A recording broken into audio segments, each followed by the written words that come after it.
코로나19 겨울철 재유행 확산세가 다시 커지고 있습니다. 오는 23일에는 실내에서 마스크를 계속 의무적으로 착용할지 정부의 발표가 예정돼 있는데요. 지금 확산세가 변수가 될지 진단해 보겠습니다. 정기석 코로나19 감염병 위기 대응 자문위원장과 함께합니다. 어서 오십시오. 네, 위원장님. 최근에 확산세를 보면 확진자가 한 7만 명 정도 나오는 것으로 그렇게 발표가 되고 있는데 이렇게 다시 확산세가 계속되는 이유는 뭐라고 봐야 됩니까? 무엇보다도 겨울철이죠. 겨울이 되면 뭐 감기 많이 앓지 않으십니까? 마찬가지로 코로나19도 이제 감기화돼가는 과정이거든요. 그래서 많은 거고, 또 하나는 아직까지 이제 지난번 우리가 봄하고 여름철에 유행을 겪으면서 그때 알았던 분들, 또 그때 백신을 맞았던 분들이 지금 이 철이 되면 면역이 많이 떨어진 철이 된 거예요. 네. 그러다 보니까 면역이 없는 사람들이 많아서 걸리는 확률이 조금 더 올라가고 있다, 그렇게 봅니다.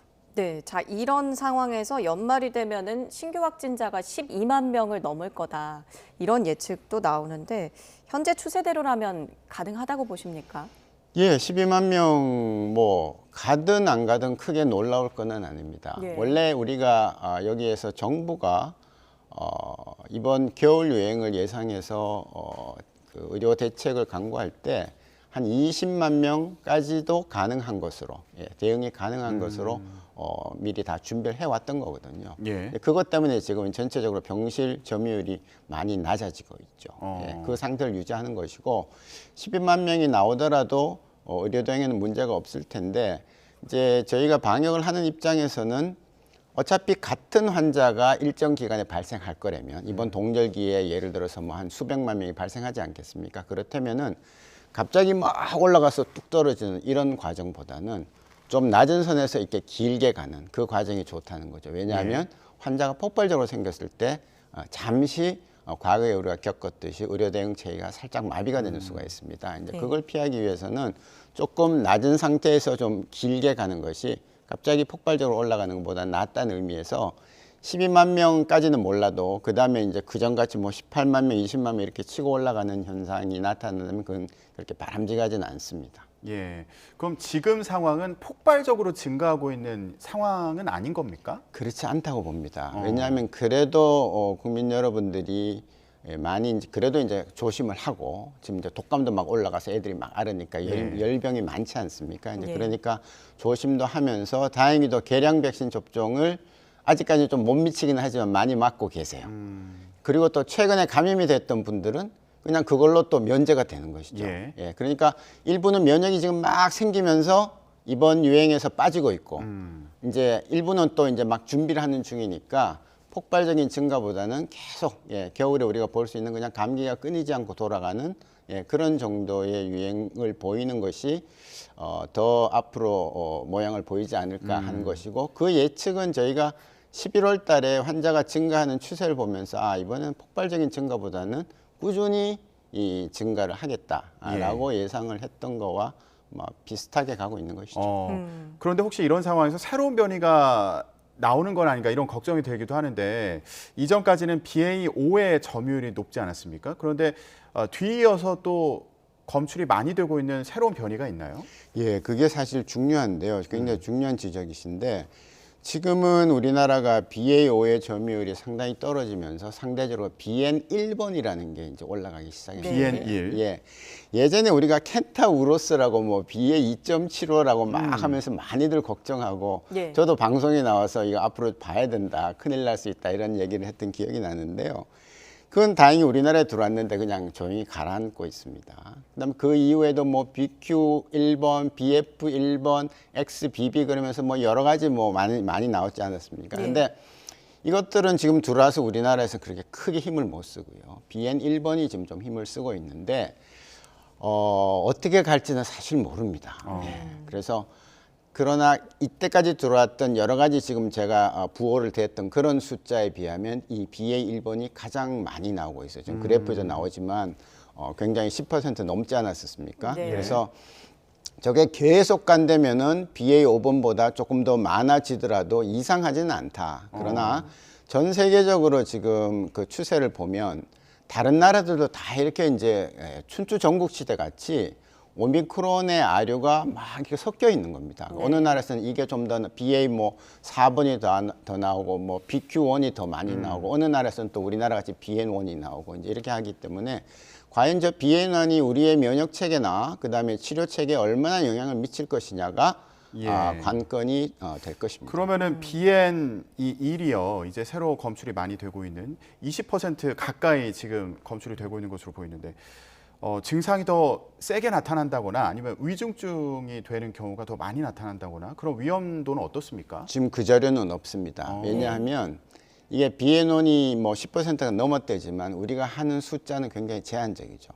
우리가 환자가 지금 오늘 6만 몇천 명이 나왔지만 예. 그 중에 다 본 게 아닙니다. 다 본 게 아니라서 그 환자들의 그 확진자들의 증상이 나타나지만 이분이 BN1에 의한 것인지 BA5에 의한 것인지를 현장에서는 알 수가 없는 것이죠. 예, 제가 누차 말씀드리지만 이 BN1 한번 쟀는데 돈이 100만 원 뭐 넘게 들어갑니다. 네. 그렇기 때문에 이걸 다 잴 수는 없는 것이죠. 다만 추세를 보는 것이라서. 그런데 이제 전 세계적으로도 이 BN1이 임상상이 다르냐 이런 거에 대해서는 아직까지 나온 건 없는데요. 특별히 지금 예를 들어 한 10% 정도면은 10명 중에 1명은 BN1이 걸렸는데 특별히 네. 이런 환자들의 양상이 달라지는 게 없는 거 보면은 전체적으로 큰 우려할 건 아니다라는 것이고요. 이 BN1은 다행히 우리나라에서 아주 고가에 수입해서 쓰고 있는 이부실드라는 예방 항체 치료제가 있습니다. 예. 거기에는 듣는 걸로 나와 있어요. 예, 그래서 BN1이 크게 문제가 되고 고위험군에서 문제가 되고 그걸 우리가 찾을 수 있는 방법을 만들었을 때 그 이부실드 가지고 치료를 할 수 있는 그런 길도 있다 그런 말씀드립니다. 네, 이번에는 병상 상황도 한번 짚어보겠습니다. 방역 당국이 20만 명 발생 상황에 대비하고 있는데 만약에 정말로 발생했을 때 병상은 문제가 없을까요? 예, 지금 그렇다고 보고요. 예. 저희가 지난 겨울에 이제 병상이 좀 문제가 되는 경우에 그때 굉장히 많이 준비를 했고 최근에는 오히려 환자가 줄어들어서 많이 조정을 했습니다. 그래서 한번 느려본 경험이 있기 때문에 만일 환자가 굉장히 많이 생긴다면은 거기에 맞춰서 대응은 가능하리라고 보고요. 또 실제로 그렇게 하는 것이 정부의 책무다 그렇게 보고 있습니다. 예. 그럼 이런 상황에서 방역 대응 체계는 좀 변화가 있을까? 이것도 이제 궁금한데 그 중에 여러분들이 관심을 갖고 있는 게 실내에서 마스크를 계속 써야 되는 걸까? 이거 많이 궁금해하지 않습니까? 일단 23일에는 발표를 확실히 하는 겁니까? 네, 23일에 아마 중대본에서 총리께서 이런 기준이 충족되면 우리는 단계적으로 실내 마스크 의무에 대해서 조정을 하겠다. 예. 이런 정도의 발표가 아마 나올 겁니다. 근데 지금 저희가 계속 했던 얘기가 확진자는 이전보다 이제 늘어나고 있는 상황이고요. 그리고 새로운 변이도 뭐 위중증화율은 알 수 없지만 새로운 변이도 이제 우려가 되는 상황이고 이런데 지금 벗어도 되나? 이런 걱정을 하시는 분들도 계실 것 같아요. 그렇죠. 그래서 당장은 제가 이제 몇 번 브리핑하면서 말씀드렸지만 지금 당장은 아닙니다라고 말씀드리는 이유가 네. 그렇고요. 이제 이 마스크 논의는 뭐 꼭 필요합니다. 그러나 때가 되면 봄이 오듯이 마스크도요. 때가 되면 이제 우리가 다 벗게 될 겁니다. 스스로도 벗을 것이고 정부도 강제하지는 않을 것인데 저는 차라리 마스크 가지고 자꾸 논의하는 그런 시간에 고위험군을 어떻게 하면 보호하고 빨리 치료해 줄 것인가라는 그런 논의를 더 하고 그 노력을 더 해야 되고 행정력을 거기에 기울여야 된다고 생각하는 사람이거든요. 지금 계량 백신이 굉장히 좋고 저도 백신 5번 맞았습니다. 저도 네. 고위험군이기 때문에. 그래서 맞았는데 다 좋은데도 불구하고 계량 백신 접종률이 아직은 좀 못 미치죠. 그거를 왜 더 못 올리냐를 고민하고 더 올리기 위해서 노력을 하고 그다음에 치료제 처방률도 지금 많이 좋아졌습니다. 10명 중에 3명이 치료제를 먹습니다. 3명 중에 1명이 이제 35%까지 됐으니까요. 근데 그분들도 고위험군이 적어도 2명에 1명 이상은 이 약을 먹는다면 우리가 보고 있는 지금 매일매일 보고 있는 45명의 주간 일평균 사망자 숫자가 분명히 줄어듭니다. 예. 지금 환자가 쭉 증가하는데 중환자 숫자와 사망자는 정체해 있죠. 그 이유가 뭐겠습니까? 약을 써서 그런 겁니다. 그리고 예방주사를 어느 정도 맞아서 이제 눌러주니까 그런 거거든요. 그래서 백신과 치료제는 중증을 줄이고 사망을 줄인다는 게 그거는 뭐 과학적인 팩트이기 때문에 예. 거기에 좀 더 집중하다가 그게 한 달 뒤가 됐든 아니면 뭐 한 달 반, 2달 뒤가 됐든 그때 보고 요건이 충족되면 마스크는 일제히 조정을 합니다. 그러면 일단 단계를 거쳐서 이제 조금씩 해제 나갈 것으로 보인다 이렇게 말씀해 주셨는데 예를 들면 뭐 장소라든가 대상에 따라서 마스크 착용 여부를 가르게 될까요? 어떻게 전망해 볼 수 있을까요? 저는요, 이 마스크 진짜 3년간 썼기 때문에 예를 들어서 의무가 없어진다 해도 쓰실 분은 다 쓰세요. 네. 예, 그래서 그거를 바라고 하는 건 아니지만 아주 극히 위험한 시설 제외하고는 그냥 일시에 다 의무는 해제하는 것이 맞다 그렇게 보고 있습니다. 예를 들면은 뭐 노인분들이 있는 시설이라든가 그렇죠. 뭐 가장 병원이라든가. 고위험 시설, 우리가 네. 고위험 시설이라고 분류하고 있는 그 시설. 그다음에 병원은 아무래도 이제 꼭 코로나가 아니더라도 지금 같은 차례는 마스크 쓰는 게 맞거든요. 온갖 네. 호흡기 바이러스가 다 돌아다니니까. 예. 그래서 그런 쪽 외에는 뭐 학교, 학원, 뭐 어디 뭐 PC방 할 거 없이 그냥 일시에 다 해제하는 것이 맞다. 예. 그렇게 봅니다. 복잡해지면 안 되거든요. 네. 근데 자, 실내에서 완전히 벗게 되는 거 언제쯤일까? 이것도 궁금하실 것 같은데 기간은 어느 정도 걸릴 것 같으세요? 제가 한 단계를 10월 그 말경에 브리핑을 하면서 자문위원회 브리핑을 하면서 한 석 달만 좀 참아 주십시오 그랬습니다. 왜냐하면 네. 그때 실내 마스크 문제가 자꾸 제기되고 저희가 국가감염 자문위원회에서 2차례 걸쳐서 심도 있게 얘기를 한참 했습니다. 결론은 안 났어요. 예, 마스크를 벗자 말자에 대해서 결론이 안 난 것이죠. 그래서 그렇다면은 겨울을 넘기는 게 좋지 않겠느냐라는 그 현행을 그대로 유지하면서 예. 겨울 유행을 보자라는 거였고 그때는 겨울 유행이 제대로 오지 않았었거든요. 그래서 한 석 달만 참으면 안 되겠나라고 제가 말씀드린 적이 있는데 예. 그 기간이 10월 말에 석 달 참으면 1월입니다. 11월, 네. 12월. 그래서 1월을 특정할 수는 없지만 1월이 되면 여러 가지 지표들이 조금 더 지금보다는 안정화될 것이다. 그렇다면은 일부 시설을 제외하고는 마스크를 의무적으로 착용은 안 해도 되지 않겠나라는 예. 것이 제 개인적인 생각입니다. 그러면 마지막으로 그 마스크 착용 여부를 이제 단계를 밟아 나갈 때 중요하게 봐야 될 지표가 있다면 뭐가 있을까요? 어떤 시설, 지금도 계속 통계가 나오죠. 어떤 시설, 어떤 층에서 사망이 많이 생기고, 예, 중환자실이 많이 가고, 라는 거죠. 예, 감염원이 굉장히 고위험군이 있는 그런 감염원일 때는 보호를 해줘야 되지 않겠습니까? 네. 예, 그쪽에는 마스크를 조금 더 쓰도록 하고. 지금 뭐 유럽의 뭐 독일이나 이런 나라들도요, 일부 대중교통이나 이런 데는 지금 의무화하고 있습니다. 예, 다 벗은 게 아닙니다. 네. 그래서 그 정도의 한 2단계 정도는 필요하고, 예, 그 기준은 얼마나 중증이나 사망으로 이어지느냐라는 것이 되겠다. 예. 예. 일부에서 예상하기로는 뭐 대중교통에서는 계속 일정 기간 써야 되는 거 아니야 이런 얘기도 있어가지고 뭐 그런 경우도 상상해 볼 수 있을까요? 예, 제가 지하철 타고 매일 출퇴근하는데요. 지하철 그 빽빽한 데서 다 벗고 있었을 때 한 20분, 30분 타면 그 안에 환자분들이 몇 명이 있을 거거든요. 그러면 감염이 굉장히 감염 확률이 높아집니다. 그래서 지하철 같은 아주 빽빽한 밀접 밀폐된 대중교통 수단에서는 당분간 유지하는 것이 더 옳다 그렇게 봅니다. 네, 앞서 뭐 해외 사례 잠깐 언급을 해주셨는데 미국이나 영국 같은 곳은 우리보다 먼저 실내에서 마스크를 벗은 나라지 않습니까? 그곳 지금 상황은 어떤가요? 그쪽엔 마스크 의무를 해제하고 난 다음에 그냥 그대로 간 나라도 있고요. 예. 이스라엘 같이 마스크 다 벗자 했다가 얼마 안 돼가지고 다 다시 쓰게 만든 그런 나라도 있습니다. 근데 마스크는 우리나라에서는 제가 겨울철이 되면 제가 이제 호흡기내과 의사니까 미세먼지 많아서 약한 분들은 미세먼지 막기 위해서라도 마스크 쓰십시오. 그렇게 돼 있고요. 우리나라에서 쓰는 이 KF 마스크는 전 세계적으로 굉장히 독특한 마스크입니다. 굉장히 잘 막아주는 마스크이거든요. 그래서 이제 그런 문화가 있는 반면에 미국, 영국, 유럽 쪽에서는 마스크가 혹시 이제 범죄 수단으로 사용될 수 있다. 내 얼굴을 가리기 위한 네. 이런 인식들이 오래전부터 있기 때문에 안 쓰고 싶어 하죠. 예, 그래서 우리나라는 딴 데 다 안 하는데 왜 우리나라만 계속 하느냐라고 질문하시는 분들은 뭐 타당성이 있습니다. 그러나 우리는 지금 한창 유행에 좀 아슬아슬한 그 위치에 와 있기 때문에 이 고비 혹은 이 수준이 어느 정도 좀 안정화되기 시작하면 우리도 이제 2년 반 만에 이제 마스크 의무에서 해제할 때가 오고 있다 그런 말씀드립니다. 혹시라도 그러니까 지금 중국 상황을 보면 중국 같은 경우는 굉장히 세게 통제를 해왔잖아요. 코로나 관련해서요. 근데 최근에 방역 조치를 완화하고 나서 확진자들이 급격하게 늘고 있다 이런 뉴스를 볼 수 있는데 혹시라도 우리나라도 비슷한 상황이 생길 수 있는 뭐 그런 걱정은 없습니까? 우리나라는 중국하고는 좀 다를 겁니다. 중국이 지금 저렇게 확 증가하는 이유 중에 하나는 최근에 백신 사업이 그렇게 잘 됐다고 보지는 않습니다. 스스로 얘기를 하지만 고위험군은 백신을 통해서 막아줘야 되는데 예. 백신을 그렇게 여러 차례 계속 맞췄다는 보고가 없어요. 반면에 우리나라를 비롯해서 여러 이제 그 선진 국가 쪽에서는 4차 이후에 지금 계량 백신 사업을 계속하고 있죠.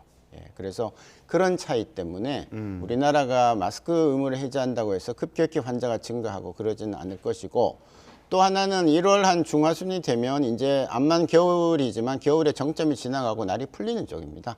예, 날이 풀리는 쪽으로 가면 우리 몸의 바이러스에 대한 면역이 다시 정상화되는 거거든요. 겨울에 면역이 떨어지고 자체 면역이 떨어집니다. 돌아올 때이기 때문에 벗더라도 내 면역으로 어느 정도 이길 수 있을 것이다, 그렇게 봅니다. 네, 마스크가 뭐 마지막 방역 수단이다라는 얘기가 나올 정도로 최후의 보루 같은 느낌이긴 한데, 만약에 이걸 실내 마스크 의무 착용을 해제하면 엔데믹 국면으로 들어서게 되는 거잖아요. 그 전에 어떤 조건들이 충족돼야 된다고 보십니까? 지금보다는 조금 더 치명률이 조금 더 낮아져야 됩니다. 아직은 치명률이 독감에 비해서는 굉장히 높은 편입니다. 그리고 이제 일상 진료 체계로 돌아가야 되겠죠. 지금 이 진료 체계는 비상 체계입니다. 아직도 중앙재난안전대책본부가 이제 활동을 하는 그런 체계이기 때문에 지금 병원에서는 많이 준비가 됐습니다. 이제 의사 간호사들이, 의료진들이 뭐 코로나 그래 볼 수 있다. 처음에는 우리도 겁이 났죠. 그래서 그냥 코로나 진단되면 그 자리에서 확진 이후에 치료하고 약 쓰고 이제 경과 관찰하고 하는 그런 일반 진료 체계로 다 돌아가야 될 것이고요. 그다음에 지금 말씀드렸던 중환자와 치명률이 조금 낮아져야 될 것이고, 전체적으로 발생하는 숫자가 지금보다 좀 낮아야 됩니다. 네. 그동안에 그 어떤 감염병도 하루에 이렇게 7만 명씩 나온 적이 없었고요. 예전에 신종플루도 이러지 않았습니다. 그리고 하루에 40명, 50명씩 같은 감염병으로 돌아가신 적이 역사에 없습니다. 그래서 이제 그 부분이 조금 더 안정해져야 되겠고, 그렇기 때문에 백신 맞을 사람 맞으시고 치료제 좀 제발 제때 좀 처방하시라 의사들한테 그렇게 강조를 드리는 겁니다. 예, 지금의 확산세는 조금은 안정이 될 필요가 있다. 예, 이렇게 말씀해 주셨는데, 앞서서 저희가 마스크 이제 해제하는 과정에서 중요하게 이제 볼 부분이 장소라든가 아니면 취약계층인지 이걸 좀 따져가지고 일단 우선 해제할지 안 할지를 정할 수도 있다, 이런 가능성에 대해서 언급해 주셨는데, 혹시요 뭐 연령별로 나눈다거나 아니면 직업에 따라서 예를 들면 뭐 선생님이라든가 아니면 의료인이라든가 뭐 이런 식으로 나눌 가능성도 있을까요? 저는 그건 적절치 않다고 봅니다. 지금 사실 식당 가면 우리 다 먹고 식사하지 않습니까? 근데 예. 종업원들이 예를 들어 걸려 있으면 그분들은 하루 종일 일하니까 우리한테 퍼뜨리겠죠. 근데 종업원들한테 우리가 마스크를 쓰고 우리한테 음식을 갖다 달라고 강요할 수는 없습니다. 마찬가지로 학교도 마찬가지입니다. 예. 선생님들은 쓰고 있으면 그분이 펴지는 거 막을 수 있겠지만, 그런 문화가 저는 그렇게 바람직하지 않다고 보고요. 그래서 일제히 다 벗을 땐 다 그러니까 각자 알아서 다 하는 거고, 선생님도 알아서 하고 다 알아서 하는 것이고, 그러기 때문에 그 시기를 조금만 더 참았다가 조금 안정이 되면 가자는 거죠. 지금은 그러면 당장 하려면 그렇게 할 수는 있겠습니다. 그죠? 그러나 그거는 뭔가 좀 어색하지 않습니까? 네. 그 시기를 한 1월 정도 이쯤으로 예상을 하시는 거고요. 이미 앞서서 말씀하셨던 것처럼. 네, 이제 예. 지표가 만족이 된다는, 저희는 객관적인 지표를 보면서 말씀을 드리는 것이기 때문에, 지표가 만족이 되면 뭐 1월 초라도 이렇습니다. 지금 우리가 고위험군 보호를 하는 것이 가장 큰 목적이고, 다른 나라도 그렇게 하고요. 중국도 지금 이제 10대 방역 지침에 고위험군 얘기를 되게 많이 넣어놨는데요. 이분들이 예를 들어서 이번 달 말까지 백신을 다 맞았다. 그리고 걸릴 사람 다 걸렸다. 100%다. 그러면 실내 마스크 안 해도 됩니다.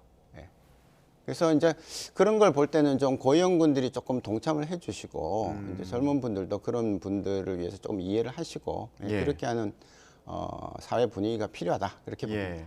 지금 백신 접종의 중요성에 대해서도 말씀해 주셨는데, 그러니까 기본적으로 3차 접종까지 하고 나서 이제 추가 접종을 할 수 있는 그런 상황이잖아요. 근데 추가 접종 이 접종률은 아직 한 자릿수라고 하더라고요. 예, 그 이유는 뭐라고 보세요?